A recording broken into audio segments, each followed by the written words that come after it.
Okay, welcome to Business Works, ladies and gentlemen. This is our 4th episode. And in this episode, we are talking about something really, really special. You all must be going through this. Even if you don't think that you are going through this, there's a high chance that you are at least anxious about this.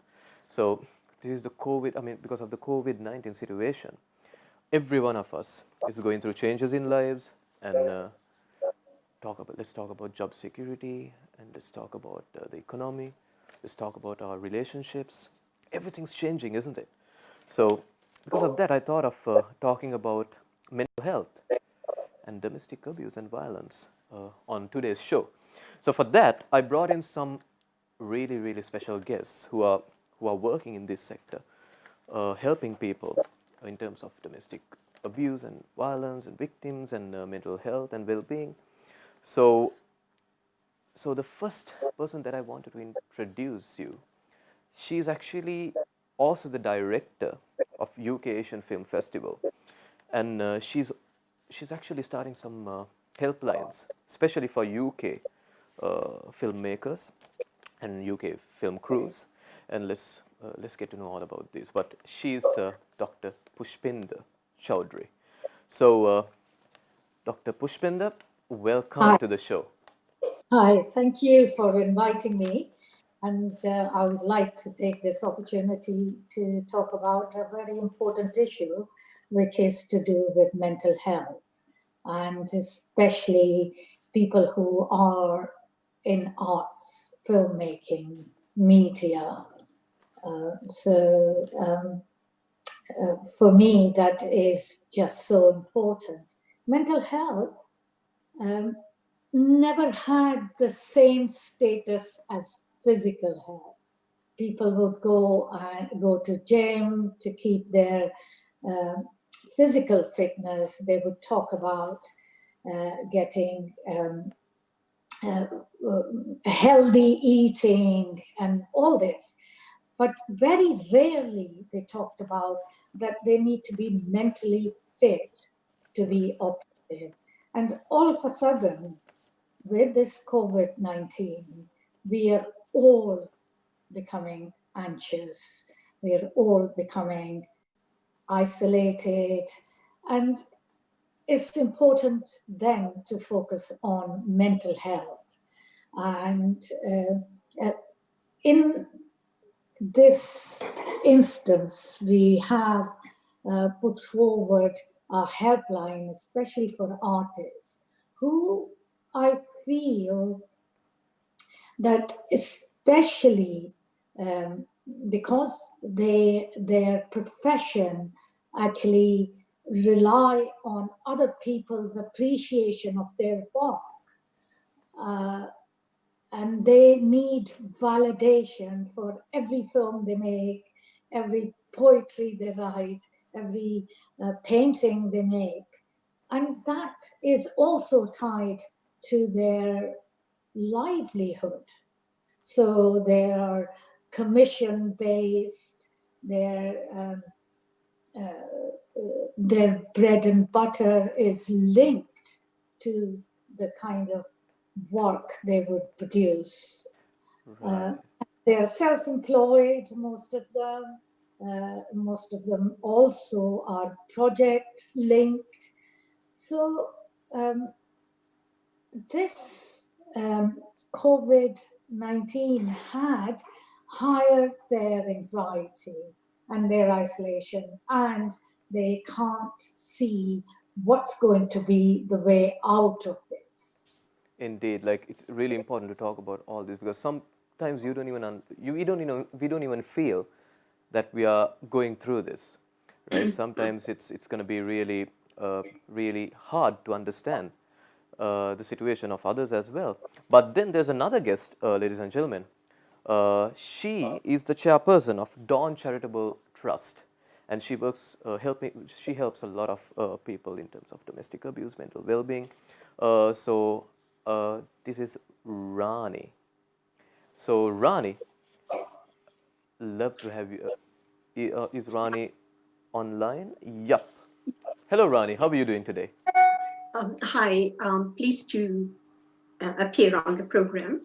Feeling very well, and I think this is a welcome opportunity to be talking about a subject that's very close to all of our hearts. And as Pushpinder said, it does not leave any area intact, whether it be arts, whether it be universities, whether it be children, whosoever. So this impact, and the pandemic, it's caught everybody out on a limb, and nobody has the answers. Nobody has the extent of damage this is doing.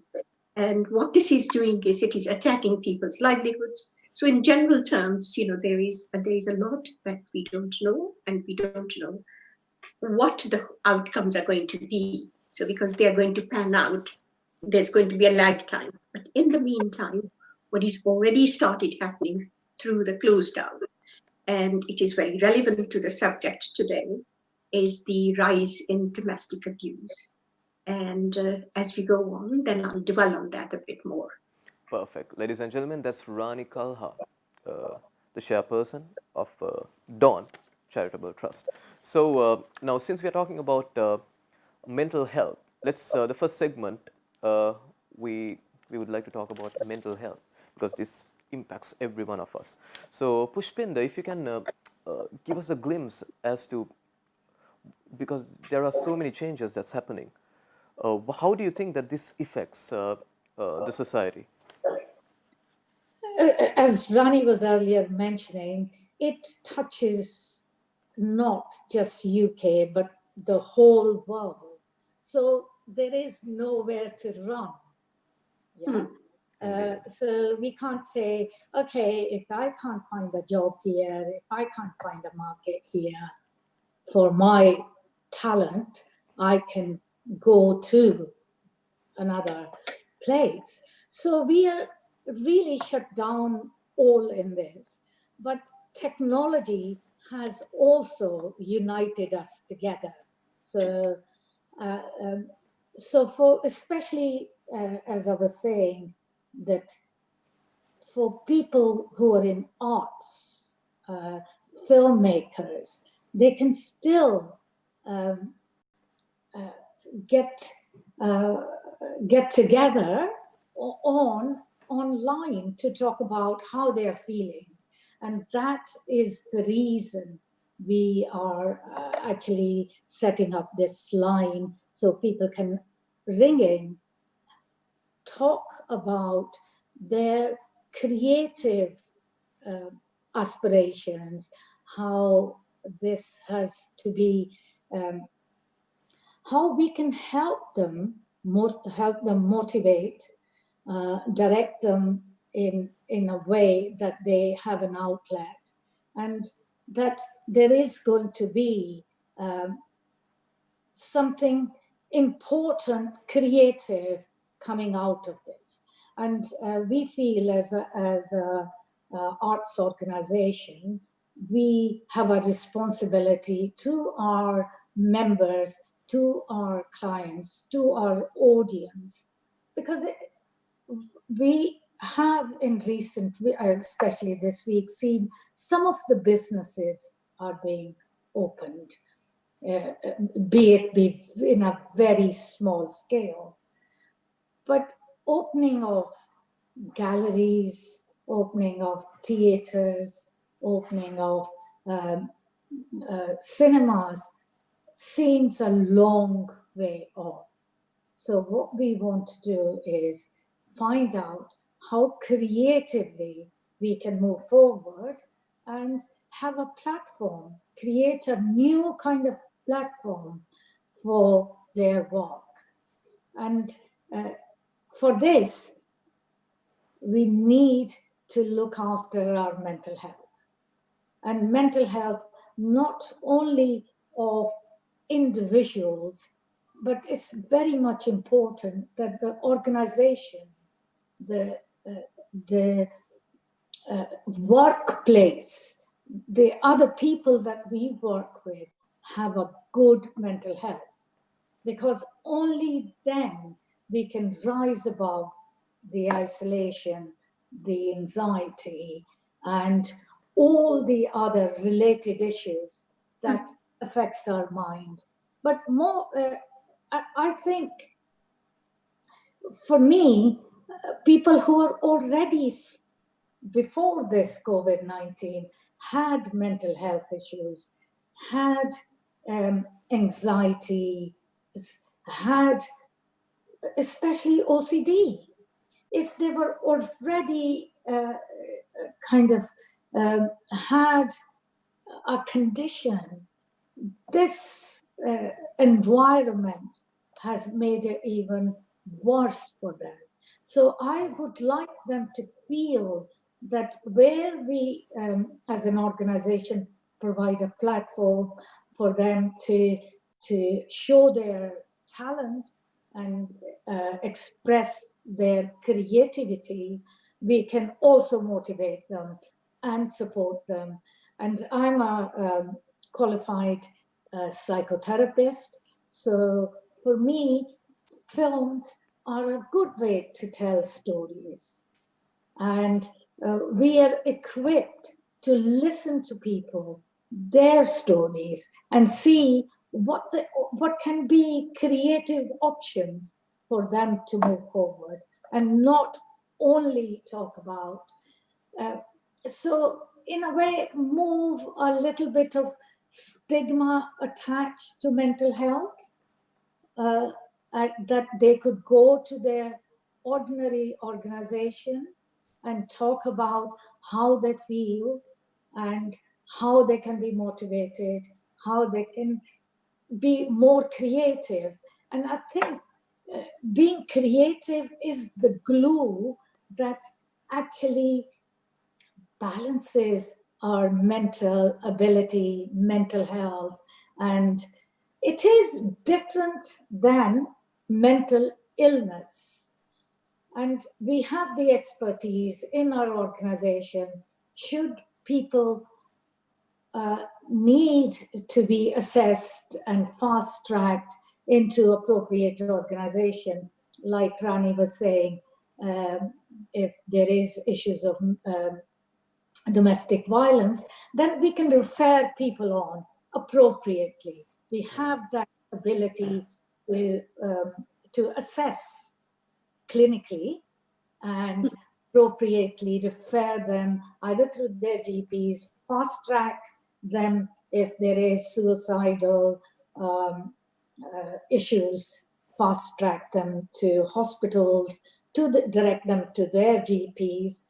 So we have a system, and our helpline is going to be opening this Monday, and I'm sure you have the details on the screen later on. Indeed, yeah. So the way it will work is that we'll get people to ring in our office number, leave a message, and we will call them within 48 hours. Right. And we will do a telephone assessment. Yeah. Right. See what their needs are. Right. What is it that we can support them with? And what kind of help they need. And I think that assessment is very important. We have a number of qualified volunteers who will be able to take arts-related issues that need to be done, Right. need to be discussed, need to be talked about. But we can tease out the issues if there is more serious issues that needs to be a further referral, then we have that information with us for them to be referred on. So what we'll do is we'll talk all the support that you guys are providing in detail on our third segment as well. So if people wants to know more about this support, then that's where you can get all the information through, as to what are the support that's available. And also, I would like to ask a quick question before we go to an advert break. So how do we know, like, is there a way of knowing, okay, we should contact someone right now? This might be a dumb question in a way. It's not. It's not. is not a dumb question, because we all need somebody to speak to. And sometimes it's so important when we are talking to somebody who's listening to us attentively, we happen to find it's to hear ourselves talk and experience ourselves that somebody is listening to us, hearing us, hearing our issues that you might think not very important. We are actually empowered. And I think if one message I want to give out there today, that do ring us, talking it through how trivial it may sound to you. If it is having an effect on you, if it is debilitating you, if it is stopping you enjoying yourself or getting into the way of working normally as a person, talk to somebody in confidence who will listen to you. And you might, by having that experience, you may find the answers yourself.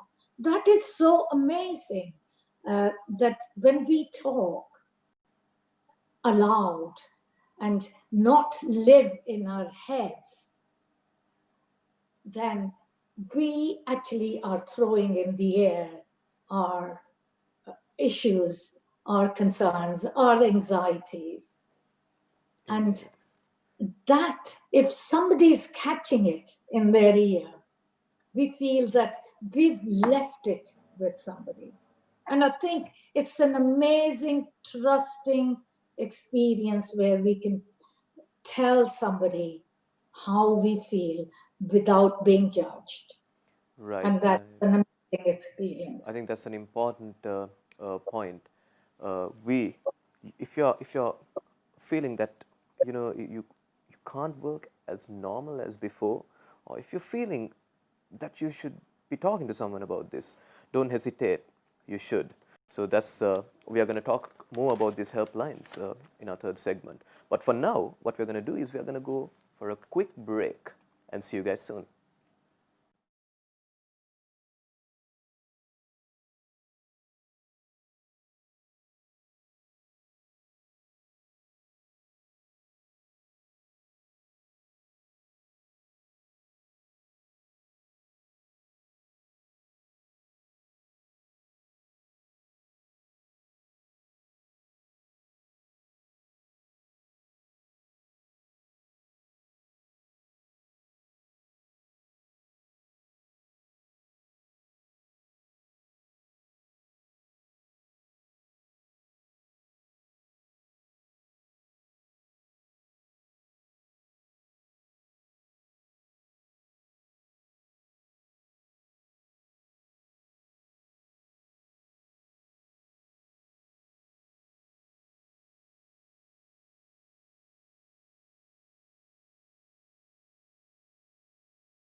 This is my dad. He was once a bubbly, happy, and positive person. He had been a cancer patient for many years. When I was younger, I remember our long winter walks, the fun times in the park, and all those hilarious jokes. After recovery, he was constantly tired, demotivated, and closed off. I didn't see the amazing smile anymore. That's when I developed my first well-being range using what my mom used on me as a kid, coconut oil. I incorporated coconut oil with my extensive research in aromatherapy oils to help improve his mood. So I gave him a moisturizer, diffuser, and candle, which we named Caribbean Mood.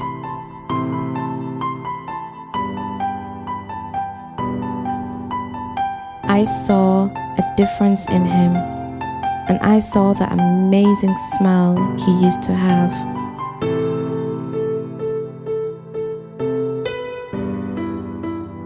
I knew I had to share this with the world.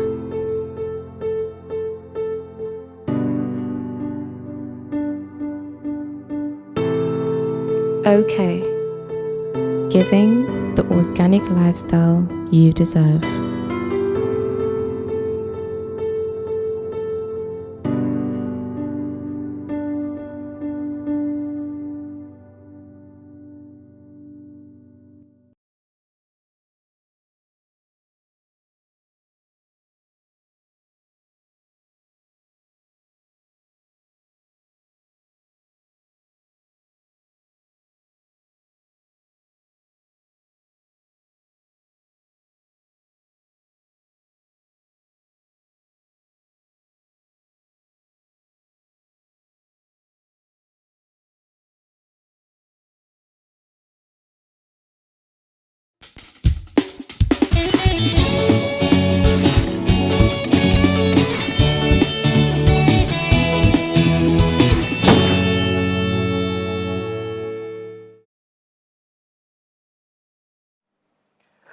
Welcome back, ladies and gentlemen. It's our fourth episode of Business Works, talking about mental health and domestic violence. And we have two special guests talking about these topics. And before I say anything else, I would like to inform you that if you have any questions, you can type it in. And if you know someone that would, that would get some help out of these programs, share it with them, and be a part of the community by commenting your thoughts. And everything's welcome. It's all about you guys. Okay, so right now we are going to talk about domestic violence and how the COVID-19 situation has. You must have seen the news that the domestic violence incidents are increasing because of the lockdown situation. So we are going to ask Rani because she's working directly with these people. So Rani. Yes. So what do you think about the domestic violence and how this is increasing, and we are seeing this all over the news? What's happening, Rani? So what is happening is that this climate of uncertainty, raised anxiety, fears, and now just kind of picking up on what Pushpinder very eloquently presented before. These are the people. These are women, mainly because we are focusing on the women. And the probabilities are that, mostly it is women who are the victims of domestic abuse. And there is a concern everywhere globally that something ought to be done and something needs to be done, because a lot of this is because women keep silent, because it's a question of honor of people. It is a question of kind of, not admitting to anybody. And also kind of we have seen from the issues that are presented to us, sometimes it is the matriarch, the mother-in-law or the mother saying, oh, just keep silent, don't talk about it. So it is almost as if kind of, the stigma we just touched on. It is like, the stigma kind of is the overriding factor. Not always, but in quite a lot of cases. And so where is the triggers for domestic violence? So these are women who are living in fear. They have been, there's a lot of, a domestic abuse in the form of psychological abuse, not necessarily physical abuse. Physical abuse is very rare. It is the mental abuse. And it is like being put down, being demeaned, and it's, and regardless of the educational, the educational level of a person, the socioeconomic background. It could be a judge, who's putting down the wife, and that is mental abuse. So what is happening is that kind of, already they were living in fear, but now what is happening that because of the uncertainty and the anxieties of the abuser, the perpetrator of violence, this is getting intensified. And the paradox of the close down, it's bringing the abuser into closer proximity with the abused for longer periods, whereas they would normally have a break. The abuser may be away at work, The victim may be away at work, but now kind of they're thrown into this environment, enclosed environment. And that is kind of giving or extending the span of probabilities from which abuse can take place. So that is one of the reasons why there is so much awareness around in domestic violence. And it is actually happening. And I was just quoting kind of some statistics like 7 in one day, 3 in one day, and more than 70% of the issues that we are being presented with are domestic violence across the board. Right. So this is, what the triggers are. The triggers are all the uncertainties. We are all suffering. And one thing about, Angelo, you mentioned about how do we know the recognition? Right. That question is, very much to the point, because most of the time people have tolerated abuse, not knowing that it is the abuse. So not asking that question and speaking out and seeking help. So that is a main starting point. The biggest step is taking the telephone and either speaking to your GP or speaking to people like us, Dawn, and where you can get counseling support in more than 16, now 17 languages, including Somali. We've just taken on a Somali counselor. So that cultural familiarity is very important, and that building of trust, that is very important. And the more you see people who look like you and on the other side, the less intimidating it is. And that in itself is very comforting. If somebody walks in and they can see, oh, people who look at me, and kind of, there is this kind of affinity and comfort. So that's where we come in, but we do support men. And, obviously, even the perpetrators of violence, it is because they have absorbed some dysfunctional patterns of abuse in their own family or something. And they've kind of, but they need to be helped. So there is nobody that does not need help, and we don't discriminate. And, we are non-judgmental. So this is, the triggers of abuse are there, and we are here to support them. And out of curiosity, like now, London is a very dense, it has a very dense population of different cultures and different backgrounds, different nationalities. And do you find when it comes to domestic violence, is it different from, when it comes to different cultures, is it like different? Just out of curiosity. It is not different at all, except one aspect makes it a bit more complex. It is the culture, and within the culture, there's a level of acceptance, as I just mentioned, because there may be the mother, the matriarch, telling the daughter, don't talk about it. You're married, and we want to see you. You're married, and, it's only, you leave the house when you die, kind of thing. There's, so kind of, in a way, this culture of shame and guilt and the stigma around divorce and the stigma around what will happen to us? It's not about, the victim, the one and the family that is suffering. It is about, what about us? What are we going to do? And it's the honor. And so that is really, those are the issues. And it is slightly different and more complicated. And that's why I think it is important to have the culturally sensitive and linguistically appropriate services, which are few and far between. And in the mainstream, there is, widespread recognition that they do not have appropriate facilities for the DAME to kind of, give them the appropriate counseling. Right. That's so.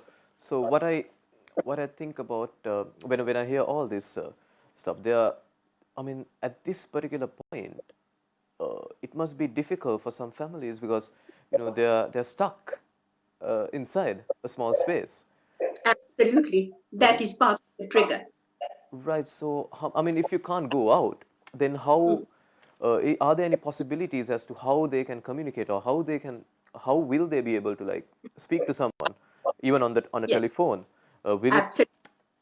Absolutely. And we recognize that. And you see, we have to respond on the spot.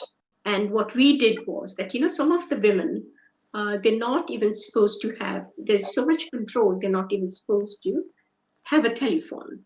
So, but somehow they do have a telephone, and obviously they're able to use the text format and text messages and so on. So we recognized, and so we opened a chat line so that, the woman can find a quiet space and then start, with the chat line and, conduct the counseling session that way. So yes, we have to. And again, people like Boots, the chemist, they've chipped in and they're going to, or they are opened up their offices so that if somebody's abused and they can get to the point, then they can be given a space, an office space from where they can make a telephone contact. So kind of, we are nationally aware of the shortcomings of the paradox of, the close down and social isolation and kind of, the impact, the adverse impact of it, and how do we deal with it. So I think as we go along, we have to invent ways of dealing with it. Right. And I just wanted to inform you all that we're gonna place all the information on our advert break as well. So when you watch our adverts, make sure you write it down, or make sure you write down the numbers and write down the websites, and you can check their websites out. And that's one thing I wanted to tell you all as well. And the other thing is, if you have questions, you can drop in now. Our last segment will be the Q&A, where we'll try to answer most of the questions that we are getting. And on top of that, we would like to inform about the current project that we are doing. We are helping businesses with free advert space on our program. So we are going to do, before we start our marketing project, we thought of informing y'all and maybe helping some of you guys who really need help. And we can play some of your adverts before we start the marketing process of this show. And coming back to Rani Kalha, so do you think that there are some changes in some of these domestic violence patterns during this pandemic? I mean, I'm sure you have loads of experience in terms of the current situation that people are going through. So is there a change of pattern?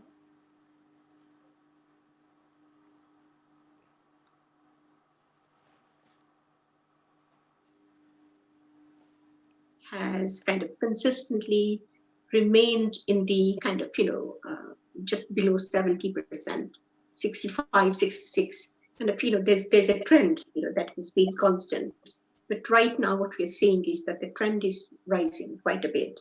And obviously, we know that, because of the triggers for it and the close down that is pushing that, the probability and the chances for somebody to perpetrate abuse. So that is rising, and then what's happening is, where a woman would kind of, accept or accommodate herself to a level of abuse in the past, but now the intensification and all the other fears, that we are picking up in the environment. So that is, forcing them to break the silence, and they can break silence by speaking to a friend, speaking to somebody who knows somebody who can, and say to her that, look, speak to your GP, and the GPs are very much on ball as far as mental health is concerned, because if your mental health deteriorates, then it's going to be a cost implication on the rest of the economy through physical illnesses, and, then declining of the physical illnesses and so forth.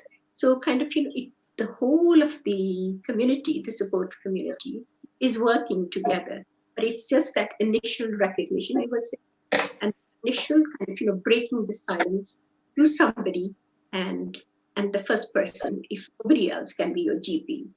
So that is where the numbers are rising. It's the referrals. We're getting referrals from GPs, and we're getting referrals from people who have sought support from people who deal with domestic violence, like the Hestia is one of the organizations, as I said, they're national.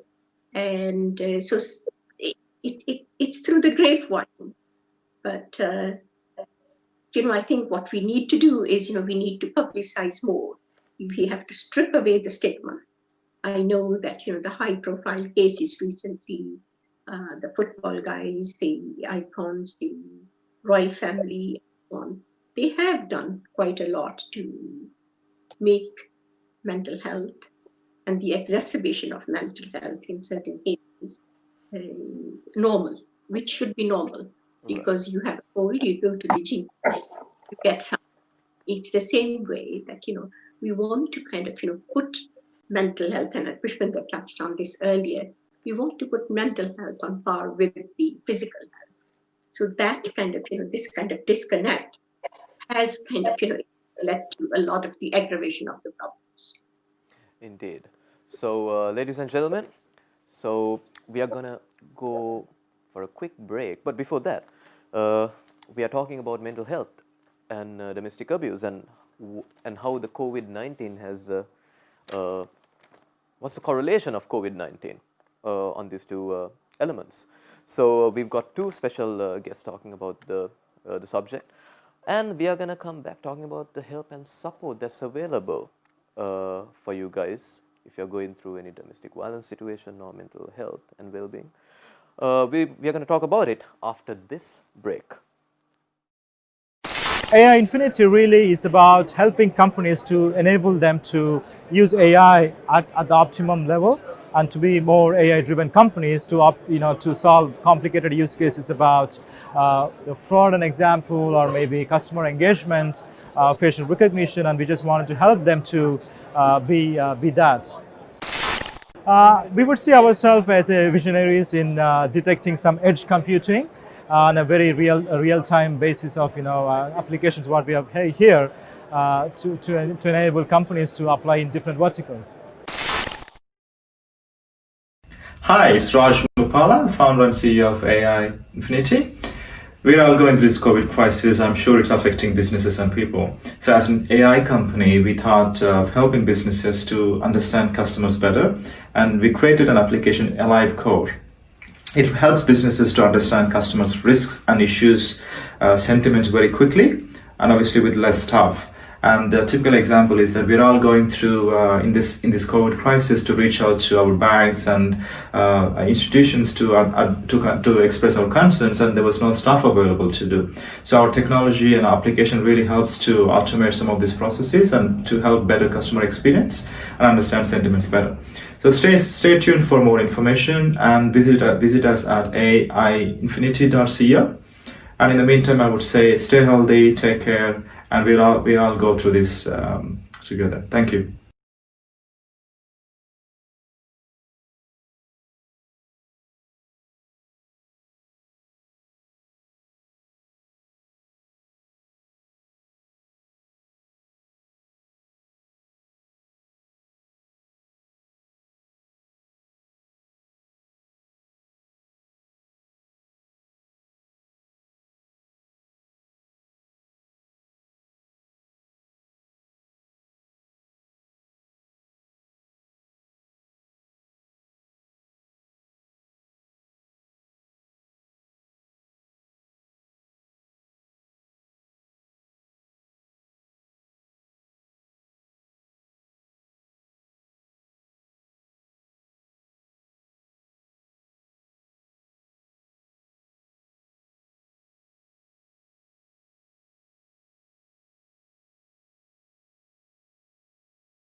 Welcome back, ladies and gentlemen. You're on Business Works, a live talk show talking about businesses and our community.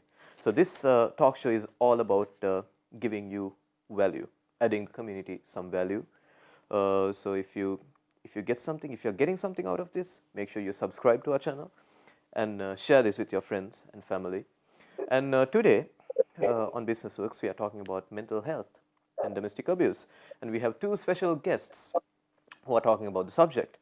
And currently we actually spoke about the mental health and how COVID-19 has impacted mental health in our society. And we have also talked about domestic violence and why it's increasing. So now we are going to talk about the help that's available for you guys if you're going through any of these situations. So we've got two guests, right? So what we're going to do is we're going to ask them. They're going to explain all the help that is available. So Pushpinder. Hi. So just tell us a bit about the help that's available for mental health situations and well-being. Okay, so the kind of service that we are putting forward has 3 steps. One is that they can ring us on the number that will be given later on, our office number, leave a message, and somebody will ring them back. This helpline has been started because we feel so important that being creative and being involved in creative writing, films, songs, music, poetry is the kind of thing that affects your mental health. And we can, once you have anxiety, if you ring in, we'll be able to assess if it's what can help you. We are working with GPs who have now recognized the importance of creative arts. So they are doing social prescribing. So our support will be at different levels. One is one-to-one counseling on the phone. Then we could do proper assessment and refer people appropriately should they need more help. And thirdly, to create a networking opportunity, a forum, so people can meet regularly and talk about and be supportive. So that's that is the nature of our support going to be. And as I said, social prescribe has been officially recognized by the GPs, who now, instead of prescribing some kind of pills, they're saying they can prescribe walks, session to the gym, and we are working with them so that they can have sessions to come and do the films, the song, and the poetry and creative writing. Right. Sorry, my battery is running low. We're having some small Problems. technical issues. Yes, But- I'm but- sorry. Yeah. Oh no, that's totally fine. And we'll continue talking about what Pushpinder's helpline how it will work. Yes. As far. 1 second. Sorry. Okay. Back Shall on. we? Yeah. Yeah. Okay. Sorry. As far as help with Dawn is concerned, Right. we have it. We have it all in house. I So think. what we have is a system of. We have Yep. online counseling now, but there is a telephone line that people can call. It's the normal office line, It is open from 9 a.m. in the morning to 6 p.m. And there is somebody at the other end talking to you. And then as soon as somebody kind of rings up, then there will be very quickly the initial assessment. And that gives us an opportunity to assess the level of risk that the person is at. And, we do keep some extra slots in order to fast track people who may be at higher risk and need the higher level of support. And so we can kind of fit them into those slots. Then in the longer term, we don't leave people kind of high and dry. For women in particular, kind of, for the last 27 years, what we have is we established a social group, and that has now kind of coalesced into something called Fun, Food and Laughter Club. So we installed a kitchen for them so that they can cook, eat, and then kind of, talk. But it's not just kind of, idle talk, but it's led by volunteers with different skills and professional background so that they can talk more objectively about issues. And then they have peer support from each other so that, then they form friendships and, they form other aspects. And then we also, a lot of the problem with the women is isolation, particularly as regards the older women. And they get marginalized even within their own home setting. So at least they have at least once a week or twice a week they can come. So we are not like other drop-in centers, but we have organized set of activities and workshops, and there's plenty of volunteer enthusiasts who want to do things. So we opened up even a cinema once a month, and we show a movie so that then there is a discussion for the next week or two about the emotions. And so, as Pushpinder was saying, something about counseling that fits into neatly with the importance of power of music and cinema is that although kind of in the cinema, people are, there may be some issues about other people, but they echo with your own the issues, the things that you cannot articulate. And then through that kind of, you learn to relieve you vent your emotions, and you begin to realize that there are all of these options and different ways that you can overcome. And so basically, we do have a mixture of arts in order to support people. Every International Women's Day, we try to create or curate a play, and that is to highlight, what exactly is counseling. And, when we are talking even today, about counseling the sport, what kind of sport, what does it entail? The sport is to do with being given a space, be it now online. So that kind of, as Pushpinder was saying, that, creating a space, a headroom space within their own heads, where they are able to speak without any fear or judgment, and they formed a trusting relationship with the counselor, and that is very important. The trusting, it is the therapeutic relationship, because as soon as that is formed, only then can the value of counseling and the healing process is kind of you cannot touch. The healing process is very organic. And it is through the process of this, through the process of communication, which is effective. So that is what is happening. So the help that we are giving people during the COVID-19, it is the ability of people to express kind of, the stresses and strains that they're going through. And that it is not that, kind of they're going mad.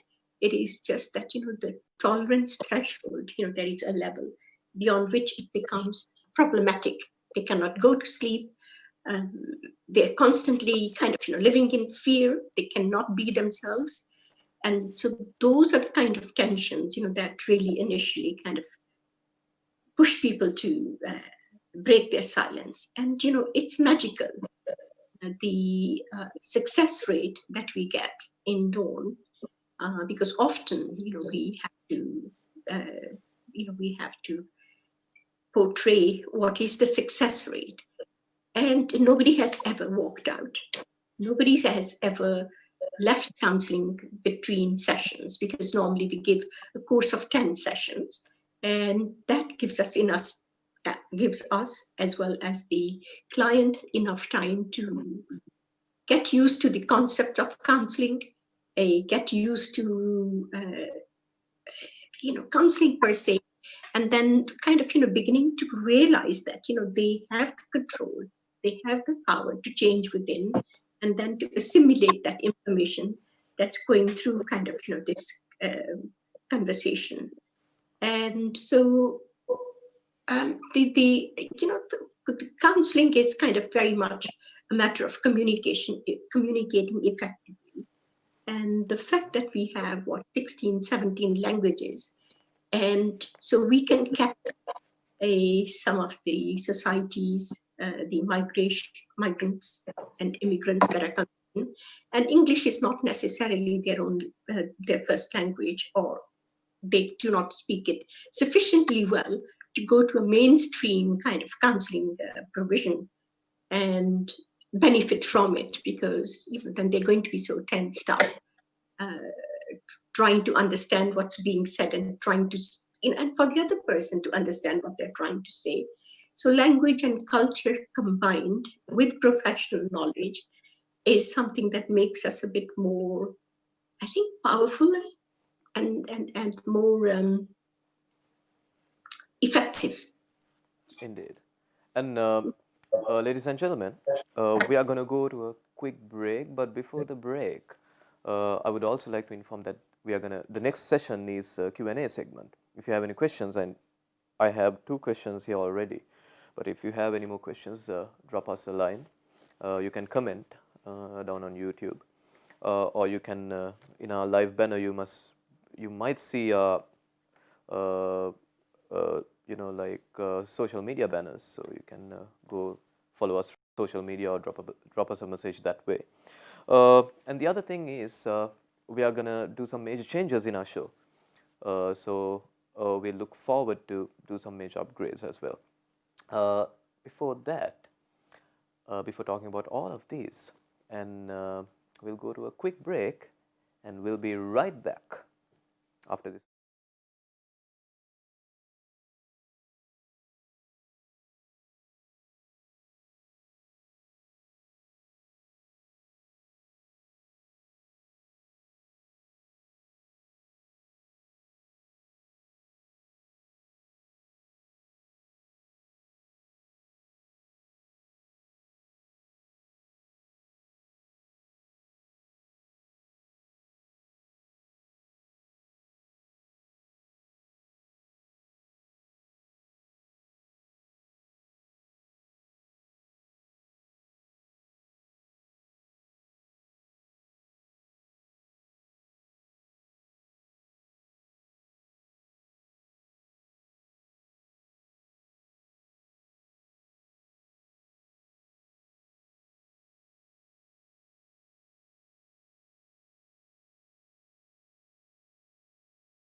AI Infinity is about helping companies to deliver AI solutions quickly, securely, at low cost.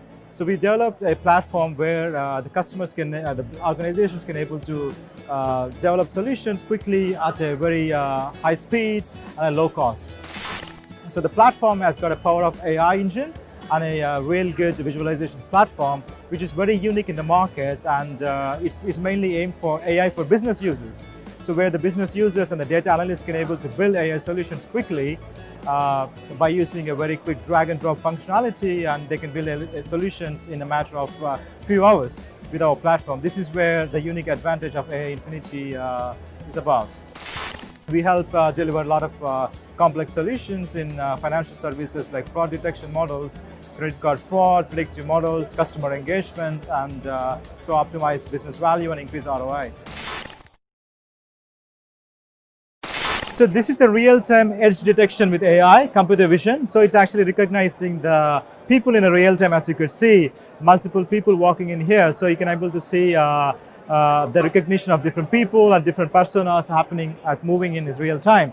So the power of this application, what we developed, is at a very low cost and very high powered application where you can actually apply that into different scenarios like smart city and security and surveillance and perhaps in different verticals to identify the facial recognition example or maybe a fraud, different scenarios.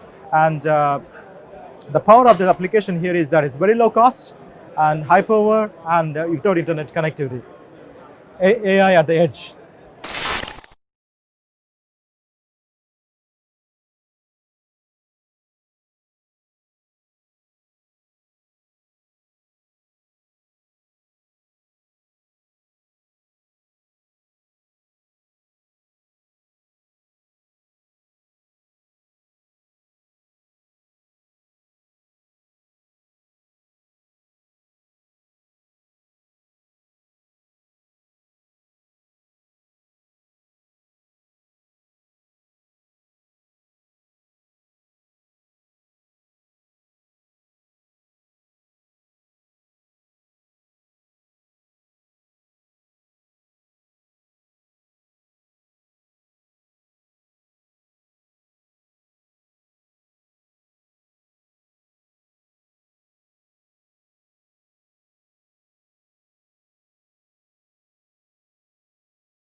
Welcome back to Business Works. Ladies and gentlemen, this is our fourth episode and we are talking about mental health, domestic abuse and how COVID-19 has impacted these two elements. So we have two special guests. One is Dr. Pushpinder Chowdhry and the other person is actually someone who's working closely with domestic abuse victims. She's the chairperson of Dawn Charitable Trust, Rani Kalha. And so we have some questions, guys. So the first one from Jerome. So he wants to know, because the lockdown has impacted the children as well, how do you know that, how can they deal with this situation, specifically children? Well, it is important to know that even before the COVID-19, there had been a lot of talk about children's mental health. The schools were reporting it. There was high tension of a rise of self-harm with young kids. And they were actually saying that this is because of media, Facebook, where there were people putting forward their pictures and visual society that it has become had put a lot of stress on these kids, and schools are actually concerned. And now that this has happened, COVID-19, where they're shut in an environment, and there might be a domestic violence in that. And usually kids look to their parents for answers. And now they see their parents being anxious. Their parents don't have the answers. Their parents being isolated and shut down at home. So that's having double the effect on them. That's why it's so, so important that they remain creative, they remain happy, and they remain linked to their friends, may it be through technology. If domestic violence is happening, not to them, but they are within the hearing vicinity of what is being happening, then they are even more vulnerable. Indeed. And there's another question from Abby. So she's asking about voluntary work, and if someone wants to work as a voluntary, uh, how can they join? And in terms of both of you guys, I think both of you guys Right. can chip in. Yeah. I would, you see, because a lot of the work that we do, and because it is about empowerment of women, and so volunteering, it ties in with that. So kind of we've encouraged